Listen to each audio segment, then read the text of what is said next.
Primeiro livro dos Reis, capítulo 19. Houve um tempo em que o rei, o povo, a nação se esqueceram de Deus. Eles começaram a tentar apagar o nome de Deus. O rei Acabe, ele se casa com uma mulher chamada Jezabel, filha de Etibaal, adoradora de vários deuses. E num determinado momento, num determinado tempo, eles decidem colocar um poste ídolo diante da cidade.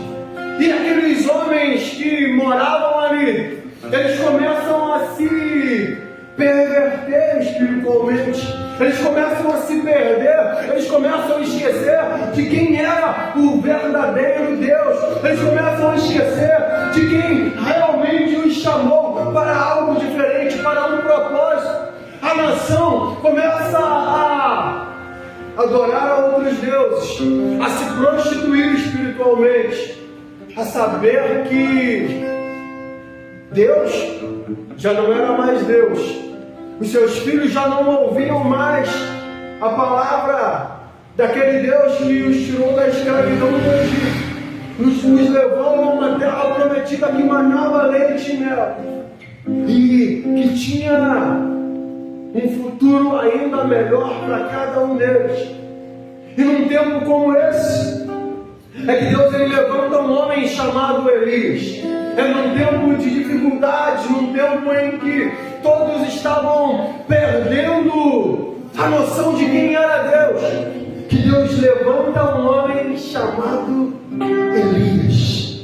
Elias vem reacender a chama. Elias vem trazer de volta o nome de Deus para a nação. Elias vem mostrar que Deus continua sendo Deus, independente do que os homens pensem, independente do que reis, presidentes, do que as autoridades pensem ou tentem impor contra o Deus verdadeiro. Elias vem dizendo: Deus ainda é Deus. Elias ele é levado a um processo, né? Elias ele declara que não haveria mais chuva e nem orvalho naquele lugar. Por muito tempo aconteceu isso, 3 anos e meio. Mas durante isso, Elias é levado a um processo. Ele passa por Querite, ele passa por Sarepta, ele é sustentado por corvos, ele é sustentado por uma viúva. Mas não importa a situação em que Deus colocasse Elias, um tempo de seca, um tempo de dificuldades, num lugar de escravidão, num lugar de sequidão, não importa o lugar onde Deus colocasse Elias, ele simplesmente era sustentado por Deus a todo tempo e a todo momento. Quando Elias volta, ele desafia o rei, ele desafia os soldados de Baal, os soldados de Azera. Elias vem e conclui dizendo: ei, aqui nós precisamos declarar quem é Deus. Ele chama toda a nação e diz: ei, até quando vocês cochearão? Até quando tem 2 pensamentos. Ei, se Deus é Deus, dizem que Deus é Deus. Se Baal é Deus, que Baal faça justiça. Ele chama aquele povo para um desafio que você conhece muito bem.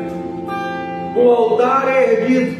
Os catimbozeiros, os soldados de Baal e Azera clamam por meio-dia, se esfaqueiam, se machucam, se cortam, eles fazem de tudo, mas Baal não responde. E de repente Elias restaura o altar, molha em volta do altar, molha o sacrifício e clama ao Deus Todo-Poderoso, e fogo vem do céu. Deus responde a Elias. Só que diante de todas as nossas vitórias, é agora que eu quero entender e concluir a respeito dessa história.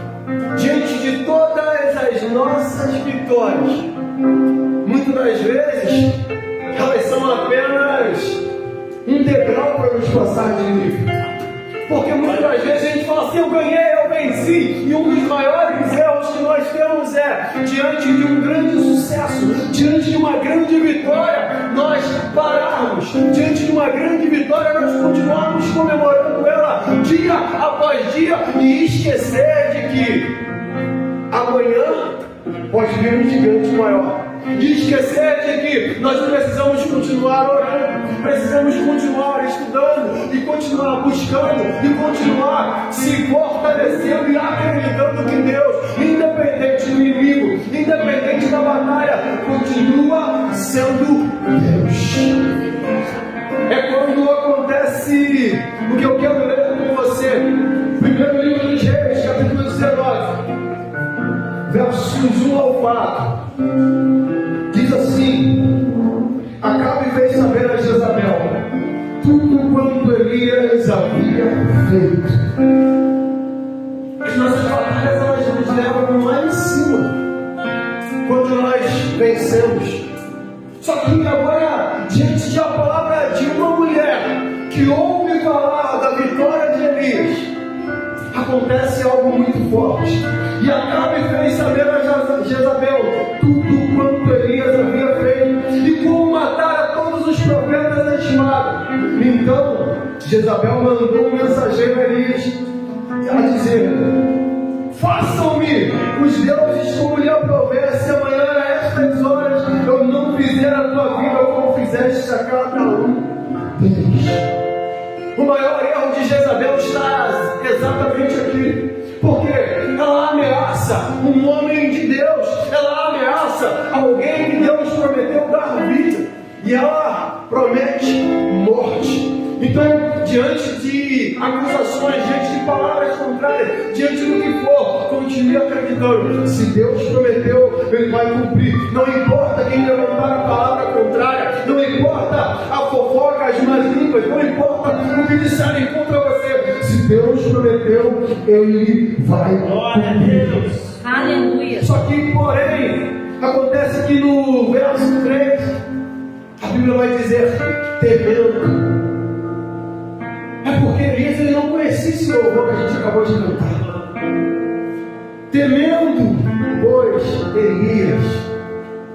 Eu cantaria para ele agora: temer porque se eu estou guardado por quem nunca perdeu batalhas, seu nome é Jeová Jireh, e as prover de novo. Não importa, o Elias, ele passa diante de 850 homens, mas agora ele tem diante de uma mulher. Temendo, pois, Elias levantou-se para salvar a sua vida e se foi, fugiu, e chegou a Berseba, que pertence a Judá, e achou o seu moço. Ele mesmo, porém, se foi ao deserto, a caminho de um dia, e veio e assentou-se debaixo de um zimbro, e pediu para si a morte, e disse: basta, toma agora, ó Senhor, a minha alma, pois não sou melhor do que os meus pais. O texto ele retrata o desânimo, o medo, o temor de um grande homem que estava ali agora sofrendo, porque ele recebeu uma ameaça. E inclusive a vida de muitos homens, muitas mulheres, homens de Deus, mulheres de Deus, da Bíblia e dos dias atuais, eu, você, muitas vezes nós desanimamos diante de palavras que vêm, nos ferindo, diante de palavras ou situações que vêm contra nós. A gente fala assim: meu pai, eu orei, eu jejuei, eu tentei, eu investi, nós fizemos o melhor e não aconteceu, não deu certo do jeito que a gente queria. Existem situações que elas vêm e tentam nos desanimar, mesmo nós, ou aqueles grandes homens da Bíblia que tiveram grandes experiências com Deus. E o que pode levar uma pessoa ao desânimo? Isso pode ser um problema prolongado de família. Um desentendimento dentro de casa, um desentendimento que o marido e a mulher, situações adversas que nós muitas das vezes enfrentamos aqui no México com a gente. realmente nos deixa desestabilizados. Mas, muitas das vezes, o que pode nos desanimar também são as situações financeiras. Perdi o emprego, perdi a fonte de renda que eu tinha. Eu estava acostumado a ganhar algo e agora diminuiu. E agora eu não sei mais o que fazer. E isso começa a trazer desânimo sobre nós. Isso começa a mexer com a gente de uma forma que... E agora? O que eu vou fazer? E a gente começa a desanimar, parar. Alguns pedem a morte. Eu lembro que na época do ano 2000, a pessoa falou que o mundo iria acabar. Muitas pessoas fizeram grandes investimentos. Muitas pessoas simplesmente pegaram empréstimos, fizeram várias coisas, falaram assim, o mundo vai acabar mesmo, eu não preciso pagar. E aí, de repente, o mundo não acabou. O cara estava endividado até o pescoço. Muitos não sabiam o que fazer e muitas foram as notícias. Fulano pulou da ponte de Niterói. Pessoas se mataram, pessoas se enforcaram porque fizeram dívidas gigantescas e agora não tinha como pagar. A situação financeira muitas vezes traz um desânimo tão forte da gente que alguns pedem a morte e alguns cometem suicídio. Muitas das vezes é como eu falei, a vitória esperada, a gente tentou algo, a gente investiu em algo e a gente queria que algo acontecesse, mas não aconteceu. A vitória não chegou. Eu investi tempo, eu investi dinheiro, eu investi oração, eu investi joelho no chão, mas não aconteceu. Aí a gente fala assim, não deu. Isso começa a trazer desânimo. A gente fala, a gente busca, a gente convida, a gente chama as pessoas, aí a gente olha, não vê. A gente vai desanimando, a gente vai paralisando. Muitas das vezes são problemas com lideranças passadas, problemas com pessoas que nos feriram, pessoas que falaram coisas que nos deixaram paralisados. Mas tem coisas que são confusão mental inexplicável. Tem pessoas que elas têm a mania de perseguição, tem pessoas que falam, não, realmente para mim nada vai dar certo. Pessoas que dão mais atenção à voz do inimigo do que à voz de Deus. Eu tenho falado isso constantemente, porque eu vejo muitas vezes as pessoas, elas dão mais ouvidos à voz do vizinho, à voz do inimigo, o que as pessoas estão pensando sobre ela, do que Deus pensa sobre ela, ou do que ela precisava realmente demonstrar para Deus. Quem ela é, Deus, aqui sou eu. Não importa o que digam, não importa o que pensem, não importa o que falem sobre mim, eu vou continuar seguindo e servindo ao Senhor. São situações que nos levam ao desânimo. E no caso de Elias, essa tristeza, esse desânimo veio por conta de uma palavra, de uma ameaça de uma mulher que era maligna, chamada Jezabel, que mandou um recado para Elias dizendo que iria dar cabo na sua vida. Mas ninguém pode matar aquele que Deus prometeu vida. Você sabe muito bem, você conhece o final da história. Mas infelizmente Elias entrou no processo porque ele temeu. Porque ele simplesmente deu ouvidos à voz do homem, ele deu ouvidos à voz do inferno. Mas continue crendo que Deus irá prover de novo. Aleluia, eu creio. Eu creio, Deus. Logo após essa palavra, logo após essa mensagem, Elias ele comete alguns erros e por não ter tratado corretamente com esses erros, ele começa a se afundar ainda mais. Logo no início, ele acabou vivendo um desânimo total, ao ponto de ele pedir a morte. E quais foram os erros que Elias cometeu que levaram a esse desânimo? Elias absorveu para o seu coração a comunicação negativa. Jezabel mandou um mensageiro. Jezabel manda um homem, uma palavra do inferno contra Elias. E aí o que você precisa entender é, existem palavras que elas vêm programadas no inferno para te paralisar. Existem para você dizer assim, ah não, poxa, hoje eu errei, hoje eu falei um palavrão, hoje eu briguei com a mulher, hoje eu briguei com o marido, hoje eu xinguei os filhos e agora é melhor eu recuar, é melhor eu parar, é melhor eu não andar mais. Nós temos a mesma síndrome de Adão. Adão, ele comete um erro, ele comete um pecado contra Deus, e aí ele vai se esconder de Deus. Só que Deus está falando, Adão, filho, Deus está te chamando pelo nome e está dizendo assim, ei, não se esconda.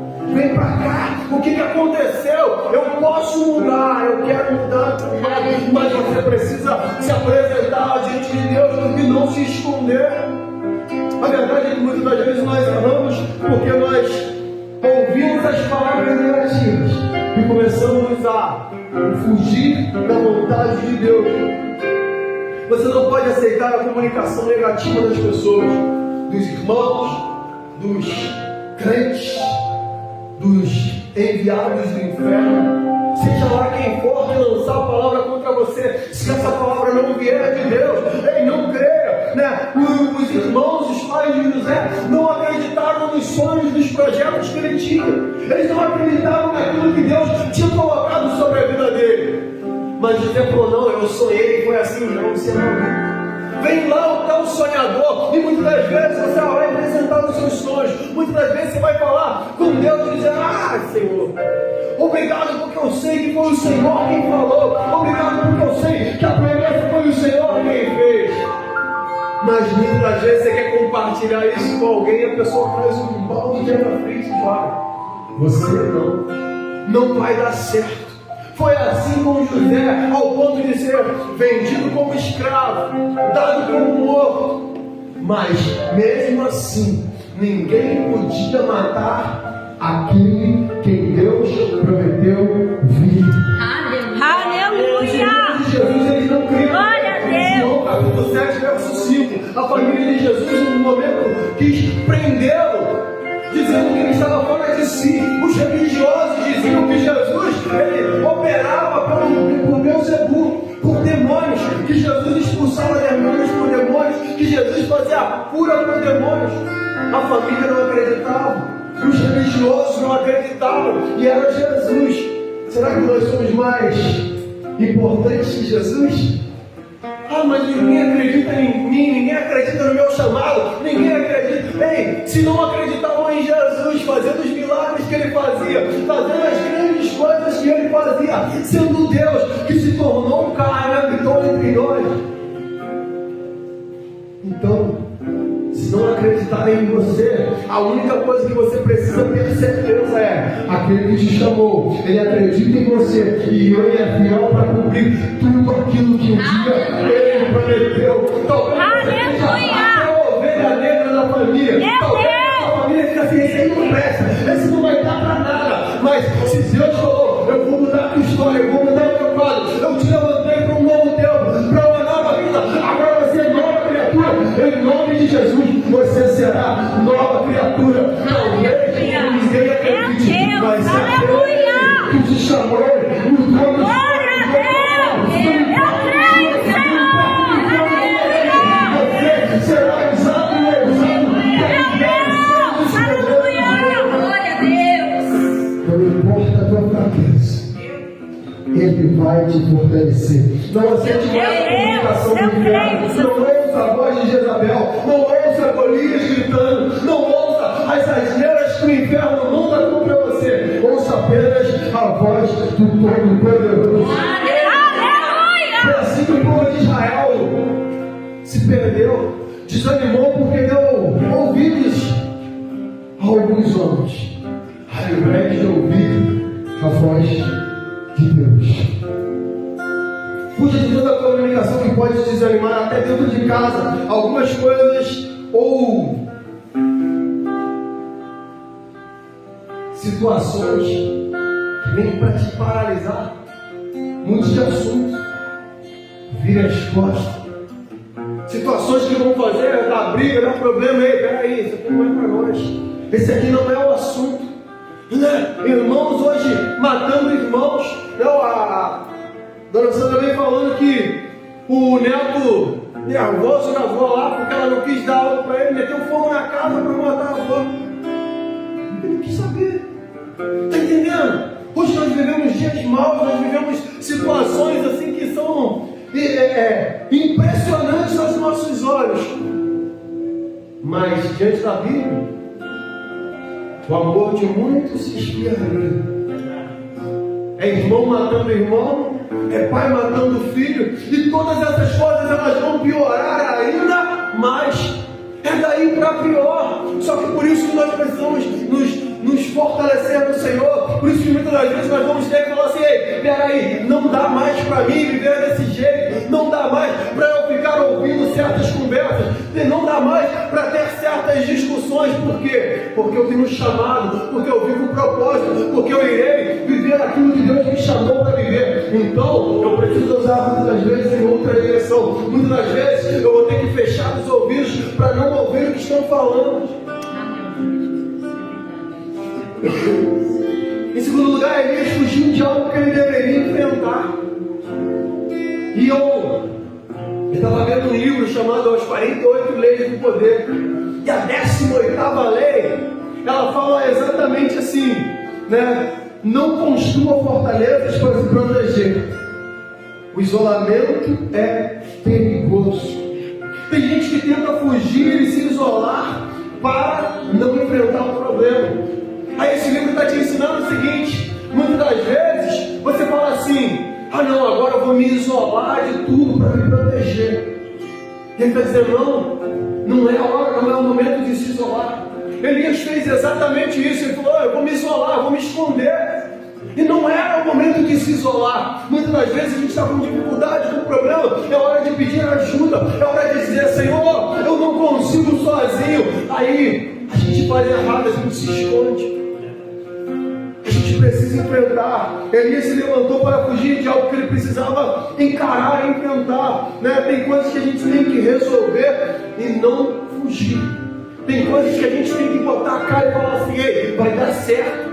Ah não, se é para pagar a conta, tem que pagar a conta. Outro varão falou assim: se a gente pegar e fizer o cidadão não conseguir chegar no relógio para medir a luz,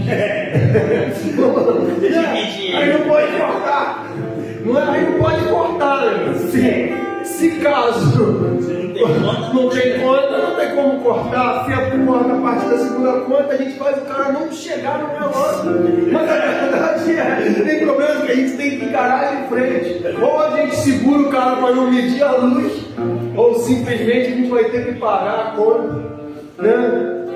Tem gente que pensa assim: eu não vou mexer nisso porque vai cheirar ainda mais, porque vai ser muito mais complicado. Mas tem horas que a gente começa a criar algumas situações na nossa mente, aí a gente começa a dizer: não, mas é que isso e aquilo, são problemas gigantescos dentro de nós. Aí quando a gente vai conversar com a pessoa, não era nada demais. O que aconteceu isso contigo? Que tirou aquela bola de neve, meu irmão? Aí na hora que você vai lá para tentar explicar, não era nada demais. E mais o que acontece? A gente vai se escondendo, gerando grandes problemas, ao invés de resolver o problema e encarar. Ei, Elias tinha vencido 850 cativozeiros. Elias tinha vencido 850 homens. Deus tinha dado vitória para ele. Mas agora, a voz de uma mulher, esse é um negócio perigoso, mulher. A voz de uma mulher faz um homem feliz. Um homem que venceu 850 homens, agora está com medo de uma mulher, né? Não podemos fugir, temos que enfrentar. Fugir do que precisa resolver é covardia. Fugir do que nós precisamos resolver é covardia. Segunda carta de Paulo a Timóteo, capítulo 1, verso 7, vai dizer assim: porque Deus não nos deu espírito de temor, mas de ousadia, de amor e moderação, né? Aquilo que você precisa enfrentar e resolver, suga as suas energias se você não enfrenta. Suga a sua energia espiritual, emocional. Você fica desesperado porque você tinha que enfrentar. Mas aí você está enfrentando uma batalha na sua mente que está te sugando todos os dias, e você não resolveu. E Deus está falando assim: ei, eu te dei espírito de ousadia, não de temor. Vai lá, avança, consiga alcançar o que tem que alcançar. Elias permitiu a mágoa e o ressentimento entrar. Verso 14 diz assim: ele respondeu: tenho sido em extremo zeloso pelo Senhor, Deus dos exércitos, porque os filhos de Israel deixaram a tua aliança, derribaram os teus altares e mataram os teus profetas à espada, e eu fiquei só, e procuram tirar-me a vida. Elias ficou magoado: eu fiz tanto pelo ministério, e agora eles estão tentando fazer isso comigo. Deus, eu fiz tanto por esse povo, eu fiz tanto, por Israel, e agora Jezabel quer me matar. Eu estou fazendo tanto por essa igreja, eu fiz tanto pela célula, eu fiz tanto pelas pessoas, eu tentei de tudo, mas olha o que estão fazendo comigo. É exatamente o que Elias está pensando agora. Eu me doei, eu fiz tudo, mas agora só ficou eu. Ele se sentiu sozinho. Elias erra com Deus por não confiar simplesmente. Ele erra com Deus porque ele tinha que olhar para a grande vitória que Deus tinha dado para ele e falar assim: ei, é só mais um desafio. Eu já passei por Sarepta, eu já passei por Querite, eu já passei por Horebe, eu passei por todas essas situações e Deus me deu vitória. Agora Jezabel é só mais uma. Mas ele resolveu parar. E nós muitas das vezes fazemos isso. Nós decidimos parar diante das situações que vêm contra nós. Nós começamos a retroceder, aí nós começamos a afundar no pecado, nós começamos a afundar diante de algumas coisas. Por quê? Porque o homem errou, porque o homem falhou, porque nós achamos que nós já fizemos muito. E aí a gente fala: opa, não vai dar certo, quer saber? Eu vou retroceder, vou parar. E infelizmente foi o que Elias fez. Ele deixou a mágoa entrar no coração, e o coração começa a ficar pesado, ressentido. E aí a gente vai determinando e pedindo a morte para nós. Elias cometeu o erro de fugir do seu chamado. O pecado de Elias foi fugir do chamado de Deus. Não pare, não retroceda, siga em frente, mesmo que o gigante tenha tentado contra você, mesmo que Jezabel esteja lançando a palavra contrária, mesmo que venham tempestades, mesmo que venham ventos fortes, simplesmente cante: temer porque se eu estou guardado por quem nunca perdeu batalha. Seu nome é Jeová Jireh, irás soprar de novo. Eu creio em ti. Lucas capítulo 9, verso 61 vai dizer assim: ei, aquele que colocou a mão no arado jamais pode retroceder, jamais pode voltar atrás. E muitas das vezes a gente está caminhando, mas diante das situações, a gente vê o vento forte, a tempestade, as situações que vêm nos assolando, aí a gente fala: opa, vou retroceder, opa, vou parar. E nós não podemos parar. Qual é o pecado que está gerando a tristeza e o desânimo na sua vida? O que você deixou entrar no seu coração que te fez parar? O que você deixou entrar no seu coração que está te fazendo retroceder? Meu Deus. Como fazer para vencer esse desânimo? Não se entregue. Se te mostrares fraco no dia da angústia, é que a tua força é pequena. Provérbios capítulo 24, 10. Tenho-vos dito isto, para que em mim tenhais paz. No mundo tereis aflições, mas tende bom ânimo. Eu venci o mundo. Muito obrigado. Você precisa reagir. Reaja, meu irmão. Reaja. Grandes homens passaram por momentos de desânimo. Grandes homens chamados e escolhidos pelo Senhor, eles passaram por momentos de dificuldade. E aí muitas vezes desejaram a morte, pediram para retroceder, porque falaram assim: isso não dá para mim. Muitos tentaram, muitos pararam no meio do caminho. Foi assim com Jonas, ele sabia que estava errado, mas ele demorou se arrepender.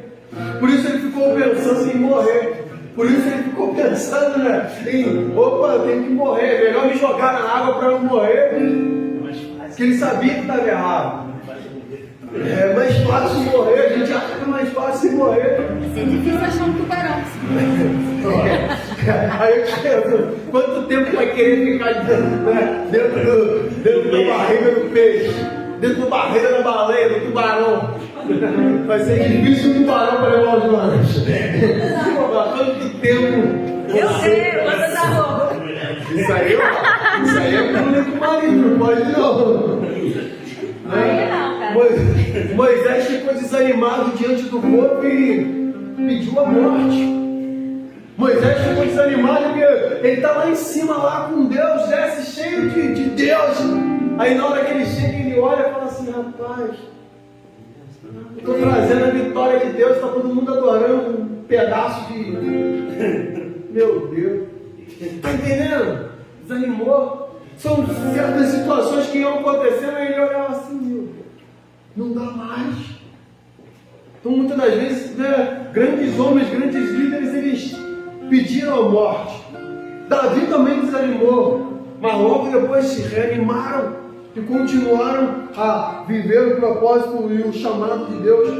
Não abandone a comunhão com as pessoas que Deus colocou ao seu lado. Elias não poderia, né, abandonar ali o discípulo. No verso 3 você vai ver que Elias, ele vai e simplesmente deixa o discípulo, vai lá, se deita debaixo de um zinco e pede a morte. E muitas das vezes nós fazemos isso. Nós abandonamos a comunhão com a igreja, nós abandonamos a comunhão com o nosso líder, nós abandonamos a comunhão com as pessoas que estão do nosso lado.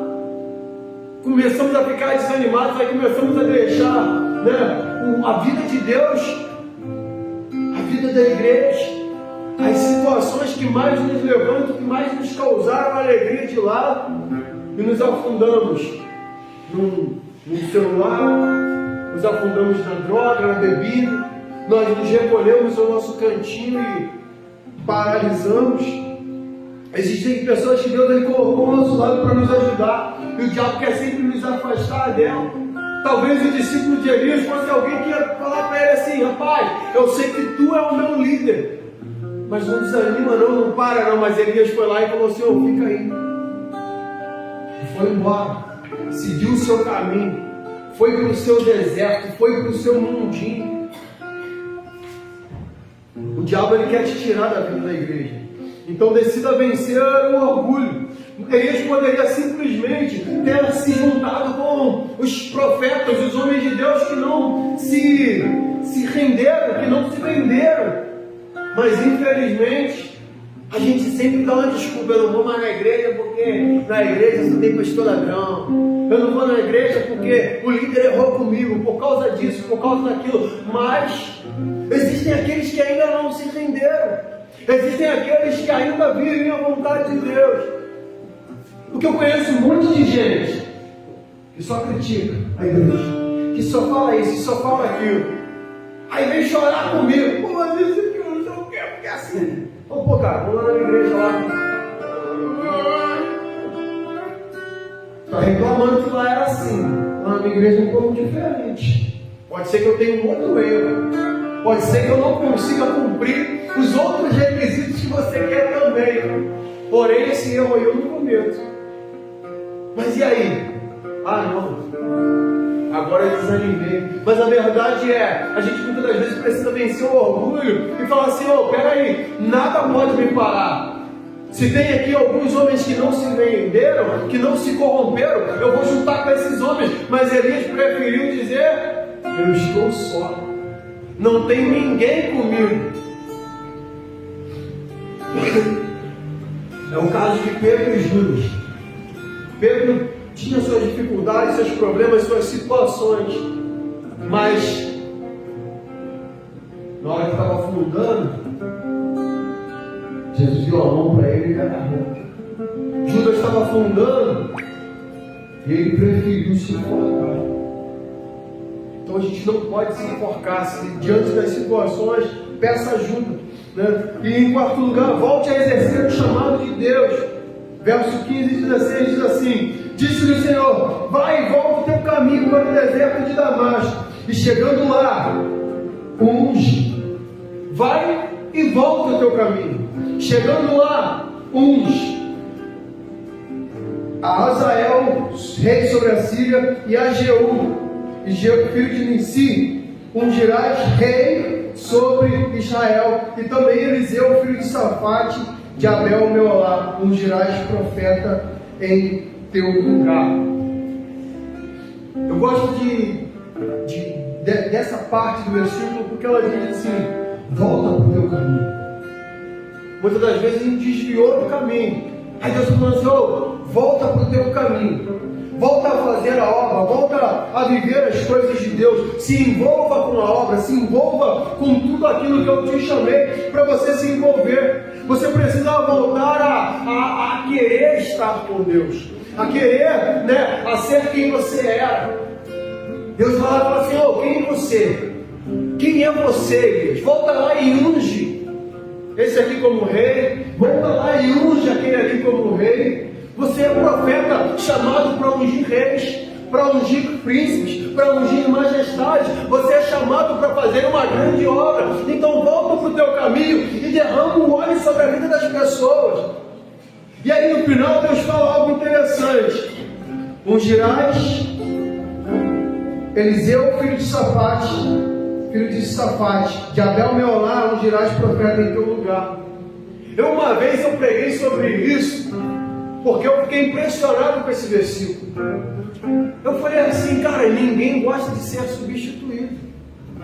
Quando a gente joga aquela bola, Marquinhos era muito de bola, toda hora ele substituía.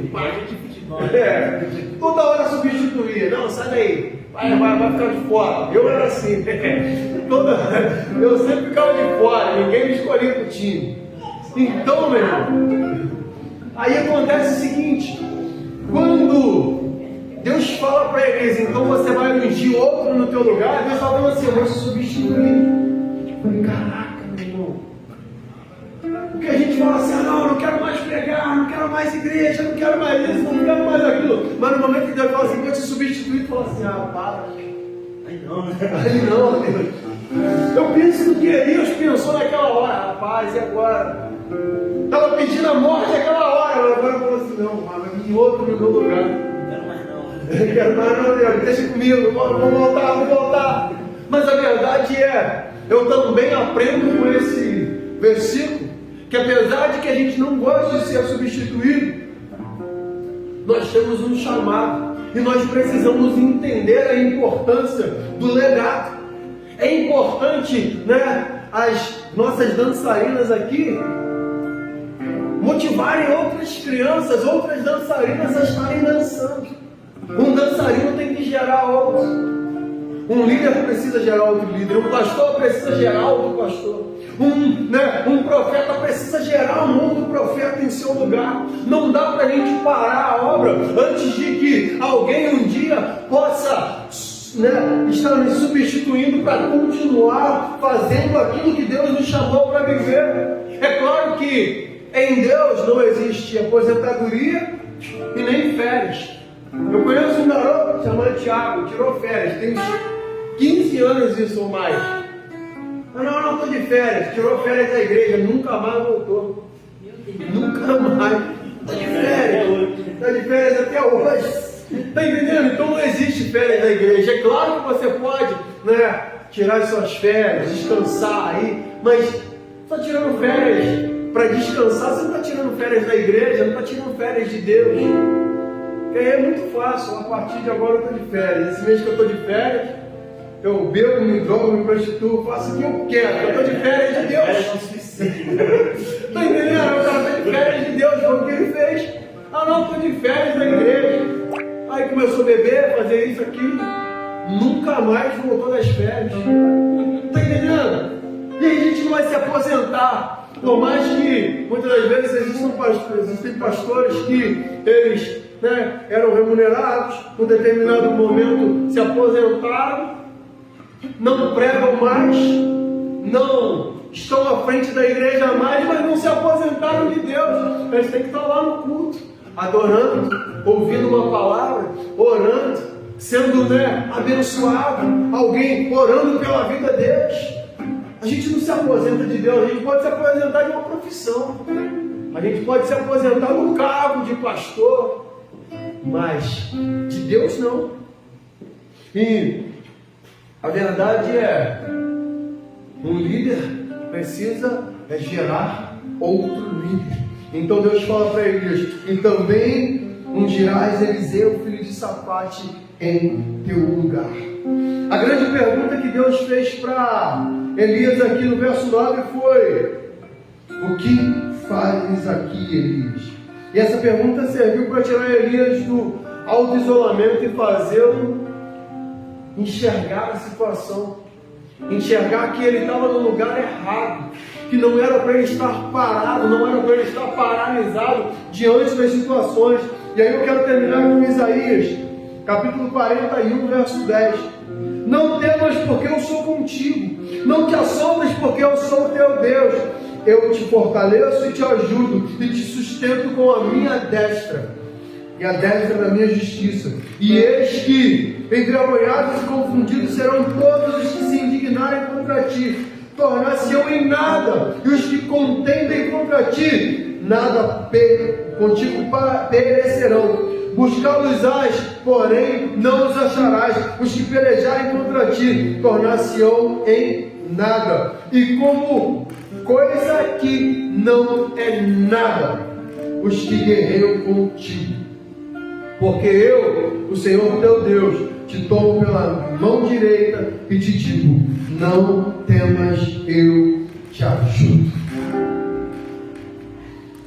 Deus quer você cheio de disposição e ânimo para cumprir a vontade dele. Quero te pedir para se colocar de pé. Aquele que começou a boa obra em sua vida, ele há de terminar em Cristo Jesus.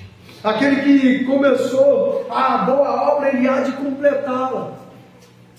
Então não tema diante das tempestades, não tema diante das situações. Se levante, não para fugir de Deus, mas para viver os sonhos e os propósitos do Senhor.